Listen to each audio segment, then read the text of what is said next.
শুরু হলো নতুন ভূমি আইনের কার্যক্রম। এখন থেকে 4 থেকে 5 ধরনের জমি জমা সংক্রান্ত সমস্যার সমাধান দেয়া হবে ডিসি অফিস থেকেই। ভূমি মালিকেরা কোন সমস্যাগুলোর সমাধান পাবেন কিংবা কিভাবে আবেদন করবেন, কোন ডকুমেন্টগুলো নিয়ে তারপর আবেদন করতে হবে, আজকের এই ভিডিওটিতে এই সকল বিষয় নিয়ে বিস্তারিত আলোচনা করব। সুপ্রিয় ভিউয়ার্স, ভিডিওর বিষয়বস্তু অত্যন্ত গুরুত্বপূর্ণ, তাই ভিডিওর বিষয়বস্তু বুঝতে গেলে সম্পূর্ণ মনোযোগ সহকারে দেখতে হবে। আর দেখার পর যদি ভালো লেগে থাকে, আরো কোনো ধরনের ভিডিও দেখার আগ্রহ জন্মায়, তাহলে আমাদের চ্যানেলটি সাবস্ক্রাইব করে রাখতে পারেন। আসসালামু আলাইকুম। সুপ্রিয় ভিউয়ার্স, ভূমি অপরাধ প্রতিরোধ এবং প্রতিকার আইনের প্রধান প্রতিপাদ্য বিষয় হচ্ছে জমি জমা সংক্রান্ত যে সকল সমস্যা রয়েছে সেগুলো যেন শুরুতেই সমাধান করা যায় এবং আদালতে সেই সকল বিষয় নিয়ে যেন হর হামেশাই খুব সহজেই মামলা মোকদ্দমা নিয়ে কেউ না যায়। অর্থাৎ বর্তমানে আমাদের দেওয়ানি আদালতগুলোতে এত পরিমাণে মামলার জট হয়েছে যে বিচারকের যে পরিমাণ রয়েছে তার প্রায় 5 থেকে 6 গুণ পরিমাণে মামলা কিন্তু ঝুলে রয়েছে, যার কারণে যে ব্যক্তিটি 2 মাসের মধ্যে একটি সমস্যা নিয়ে গেলে সেটি সমাধান পেতেন, তার সেখানে 2 যুগ পর্যন্ত সময় লেগে যাচ্ছে। অনেকেই সারা জীবনে সেই সকল সমস্যার সমাধান করে নিয়ে আসতে পারে নাই। এই বিষয়গুলোকে সুরাহা করার জন্য এবং সমাজে যেন জমি জমা সংক্রান্ত বিষয় নিয়ে পরবর্তীতে আর কোনো দ্বন্দ্ব ফাসাদ তৈরি না হয়, এজন্য ভূমি অপরাধ প্রতিরোধ এবং প্রতিকার আইন অনুযায়ী ডিসি অফিস থেকে কিছু ম্যাজিস্ট্রেটকে নিয়োগ দেওয়ার মাধ্যমে ভূমি মালিকরা যদি আবেদন করে তাহলে সে তাদের আবেদনের পরিপ্রেক্ষিতে সমাধান করে দেওয়ার জন্য ব্যবস্থা নেয়ার বিশেষ নির্দেশনা কিন্তু এই আইনে ছিল। এই পরিপ্রেক্ষিতে অনেকেই কিন্তু ভূমি অফিসগুলো সহযোগিতা নিয়ে বা সাব রেজিস্ট্রি অফিসের সহযোগিতা নিয়ে ডিসি মহোদয়গণের কাছে যখন আবেদন করেছেন তখন সেখান থেকে তাদেরকে রিফিউজ করা হয়েছে যে তারা এই সংক্রান্ত বিষয় নিয়ে কিছু জানেনই না। এই বিষয়গুলো নিয়ে অনেক ধরনের জলঘোলা হওয়ার পরে অবশ্যই সেই নির্দেশনা আসলো যে ডিসি অফিসে এখন থেকে ভূমি মালিকেরা 4 থেকে 5 ধরনের সমস্যা নিয়ে গেলে সেগুলো সমাধানের ব্যবস্থা করে দেওয়া হবে। এই সমস্যাগুলোর মধ্যে সর্বাধিক গুরুত্বপূর্ণ যে বিষয়গুলো সেগুলো হচ্ছে, সর্বপ্রথম যদি কোনো ব্যক্তি একটি সম্পত্তিতে ভোগ দখলে থাকে তাহলে ওই ভোগ দখলকৃত ব্যক্তি যদি বৈধ মালিক হয় কিংবা অবৈধ ব্যক্তিও হয়, সেক্ষেত্রে তাকে যদি অন্য কোনো বৈধ কিংবা অবৈধ ব্যক্তিও এসে হুট করে উচ্ছেদ করে কিংবা সম্পত্তি ভোগ দখলে বাধা প্রদান করে, তাহলে ওই সকল উচ্ছেদকৃত ব্যক্তি তাৎক্ষণিকভাবে আদালতে না গিয়ে ডিসি অফিসে যোগাযোগের মাধ্যমে একটি আবেদনের মাধ্যমে তারা সেই ডিসি অফিস থেকে তাদের সম্পত্তি পুনরায় ভোগ দখলে যেতে পারবেন এবং ওই বিষয়টির পরিপ্রেক্ষিতে পরবর্তীতে তিনি আদালতে মোকদ্দমাও দায়ের করতে পারবেন এবং তিনি তার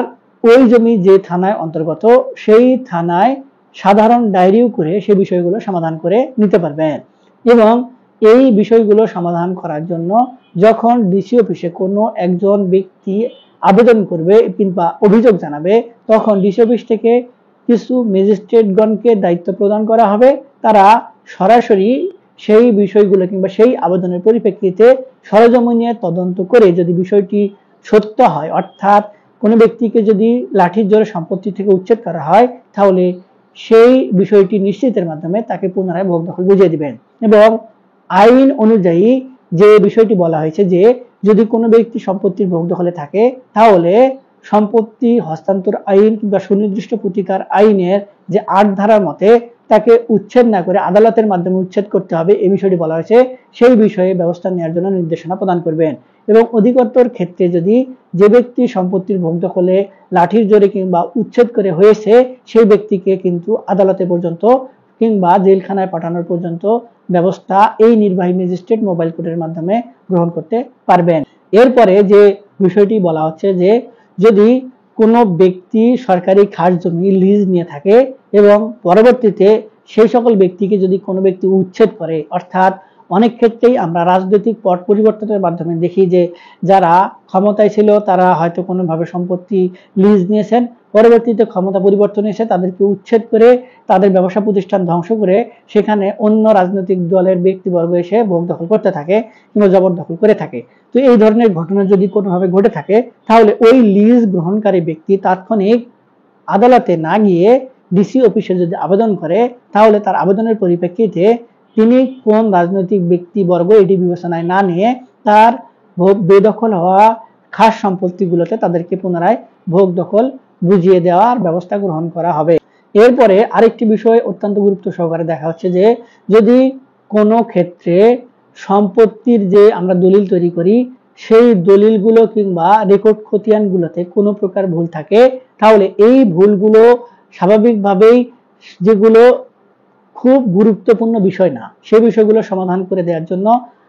ভূমি মন্ত্রণালয় থেকে কিন্তু ইতিমধ্যে একটি প্রজ্ঞাপন জারি করা হয়েছে। সেখানে বলা হয়েছে যে রেকর্ড খতিয়ান সংক্রান্ত কিংবা দলিল সংক্রান্ত যদি কোনো সমস্যা হয়, তাহলে সেগুলো ভূমি অফিস কিংবা সাব রেজিস্ট্রি অফিস থেকে সমাধান করে দেওয়ার মতো পরিস্থিতি যদি থাকে, তাহলে করে দেওয়া হবে। তো এই বিষয়গুলো অনেক ক্ষেত্রে ভূমি মালিকরা করতে পারেন না, যার কারণে তাদেরকে আদালতে শরণাপন্ন হতে হয় কিংবা মিস কেস করতে হয়। তো এই সংক্রান্ত যদি কোনো সমস্যা থেকে থাকে, কিংবা আপনার সম্পত্তি যদি অন্য কোনো ব্যক্তি রেকর্ড খতিয়ান মুক্ত করে নেয় কিংবা নামজারি করে নেয়, তাহলে এই ধরনের সমস্যার সমাধান করার জন্য আদালতে শরণাপন্ন না হয়ে ডিসি অফিসে যদি আবেদন করা যায়, তাহলে ডিসি অফিস থেকে এই বিষয়গুলো সমাধান করে দেওয়ার জন্য ভূমি অফিসকে নির্দেশনা প্রদান করবেন এবং সেখান থেকে তদারকি করা হবে এবং তদারকির মাধ্যমে আপনার আবেদনের পরিপ্রেক্ষিতে 3 মাসের মধ্যে এই সমস্যাগুলোর সমাধান দেওয়ার ব্যবস্থা গ্রহণ করা হবে।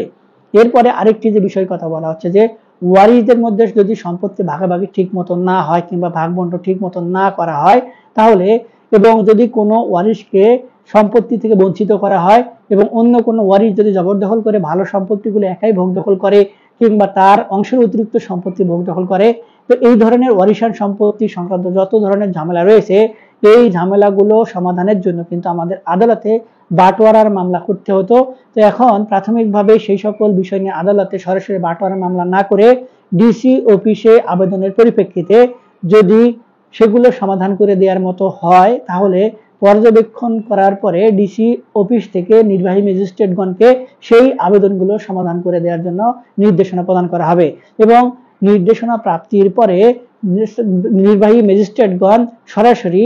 সকল ওয়ারিশদেরকে নিয়ে বসে সম্পত্তিগুলো ভাগ বন্টন করে দেওয়ার ব্যবস্থা গ্রহণ করবেন এবং সঙ্গে সঙ্গে একটি বাটোয়ারা দলিল তৈরি করে দিয়ে সেই বাটোয়ারা দলিলে সকল ওয়ারিশদের সিগনেচার কিংবা মতামত নিয়ে তারপরে সেগুলো রেজিস্ট্রি করে দেওয়ার ব্যাপারে সিদ্ধান্ত গ্রহণ করবেন কিংবা রেজিস্ট্রি পর্যন্ত করে দিয়ে দিবেন, যেন পরবর্তীতে কোনো ধরনের সমস্যা তৈরি না হয়। এরপরে আরেকটি বিষয়ের কথা অত্যন্ত গুরুত্ব সহকারে বলা হচ্ছে, সেটি হচ্ছে,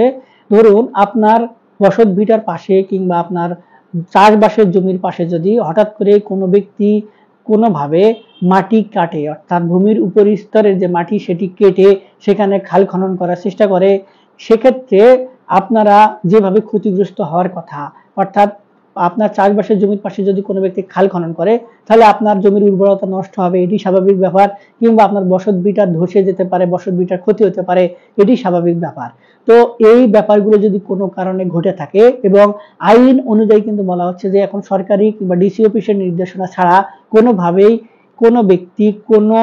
জলাশয় ভরাট করতে পারবে না কিংবা কোনো চাষবাসের জমি হুট করে খনন করতে পারবে না। সেক্ষেত্রে এই ধরনের কার্যক্রম গ্রহণ করা হলে পাশের যে ব্যক্তি জমির মালিক তিনি যদি মনে করেন, তাহলে তিনি সেই বিষয়গুলো থামানোর জন্য কিংবা এই বিষয়গুলো যেন না ঘটে এই কার্য সম্পাদন করার জন্য ডিসি অফিসে আবেদন করতে পারবেন এবং এই আবেদনের পরিপ্রেক্ষিতে ডিসি মহোদয়গণ নির্বাহী ম্যাজিস্ট্রেটের টিম পাঠিয়ে সেই বিষয়টি সুষ্ঠু সমাধান কিংবা যে ব্যক্তি ওই মাটি ভরাট করছে কিংবা মাটি খনন করছে তাদেরকে জেল জরিমানা পর্যন্ত ব্যবস্থা গ্রহণ করতে পারবেন। তো সুপ্রিয় ভিউয়ার্স, এই ধরনের 4-5টি বিষয় ছাড়াও আরো কিছু ছোটখাটো বিষয় নিয়ে বর্তমানে ডিসি অফিসে কিন্তু কার্যক্রম শুরু হয়েছে। আপনাদের যদি এই ধরনের কোনো সমস্যা থেকে থাকে কারো, তাহলে আপনারা ভূমি অপরাধ প্রতিরোধ এবং প্রতিকার আইনের বিধিমালা এবং পরিশিষ্ট 5 অনুযায়ী কিংবা অন্যান্য পরিশিষ্টগুলো দেখে শুনে একজন ভালো আইনজীবী কিংবা অভিজ্ঞ ব্যক্তিদের পরামর্শ গ্রহণ করে ডিসি অফিসে আবেদনের পরিপ্রেক্ষিতে এই বিষয়গুলো সমাধান করে নিতে পারবেন। তারপরে যদি এই সংক্রান্ত বিষয় নিয়ে আপনাদের আরো বিস্তারিত কোনো কিছু জানার থাকে কিংবা বোঝার থাকে, আপনারা ইন্টারনেট কিংবা গুগলের সহযোগিতা নিয়ে বিষয়গুলো সম্পর্কে ধারণা নিতে পারবেন কিংবা আমাদের থেকে পরামর্শ নিতে পারবেন। আজকে এ পর্যন্তই, দেখা হবে সামনে নতুন কোনো ভিডিওতে। ততদিন পর্যন্ত ভালো থাকবেন, ধন্যবাদ।